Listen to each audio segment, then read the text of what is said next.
At some point in your career, you may come across a PowerPoint presentation that just won't open. I'm going to show you a couple of tips and tricks to try to open that presentation file, and the easiest thing to do is open it in PowerPoint and have PowerPoint try to repair it. The trick to this is that you must use the Open function in PowerPoint and not select a pinned or recent file. Start by selecting Open, and then click Browse. Select the file that will not open, and instead of selecting Open, scroll down and choose Open and Repair. PowerPoint will now try to open that file for you. If that doesn't work, you can move on to the next method, which is dragging the presentation to the PowerPoint application itself. I'm going to close PowerPoint, and for this I like to work with two File Explorer windows. In the one window, I have the folder where the presentation that will not open is located. In the other window, I'll navigate to the PowerPoint application itself. For my version of Office, I need to navigate to Drive C. Click Program Files, find and click Microsoft Office folder. Then click on Root, then Office 16. From here I can scroll all the way down to the Ps. Instead, I'm just going to search for Power, and we can see our PowerPoint application. All you simply do now is drag the PowerPoint presentation that will not open to the PowerPoint application itself. PowerPoint app will now launch and, hopefully, your presentation will open. If you're still unable to open the PowerPoint presentation, your next step is to hopefully pull the slides from that presentation into a new presentation. I'm going to close the current presentation and open a new presentation. This will be a blank presentation. To insert the slides from the presentation that is unopenable, select New Slide, and down at the bottom, choose Reuse Slides. This is followed by choosing the presentation that will not open and then selecting Choose Slides. Do not try to open in PowerPoint.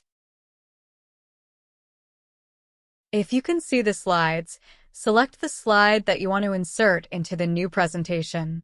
You may have to uncheck source formatting, and when that happens, you will have to reapply the theme to the presentation when you're done.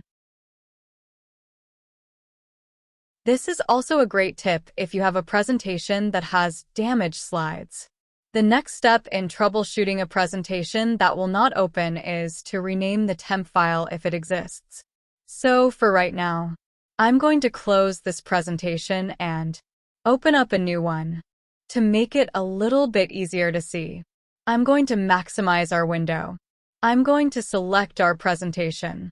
To do so, I'm going to minimize the presentation for the moment. You'll notice here that we have a temporary copy of that PowerPoint presentation. When I close that presentation, this temporary copy will be removed. This is a great trick if PowerPoint has crashed, because typically the temporary file will still exist. The next two troubleshooting steps play off of each other. The first one is make a copy of the file itself. Right-click on File, select Copy, and then Paste. At this point, you could try opening that file. If that doesn't work, I would rename this copy and then open it. If you cannot open the file at this point, then in all likelihood the file is corrupt and additional troubleshooting steps may need to be taken, such as running a system scan.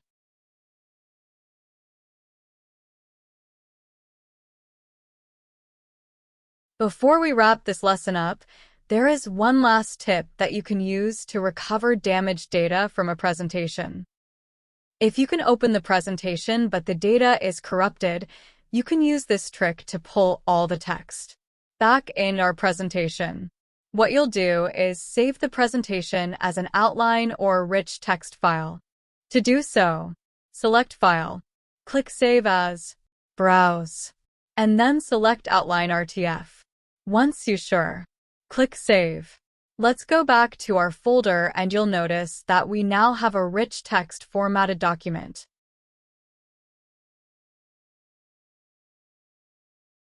In my case, it will open in Word. If you do not have Word, it will open up in Notepad or WordPad. And now we can at least grab all of the text from that presentation. This will not retain graphics or tables or pictures, but if you're just looking for the text, this is a great tip.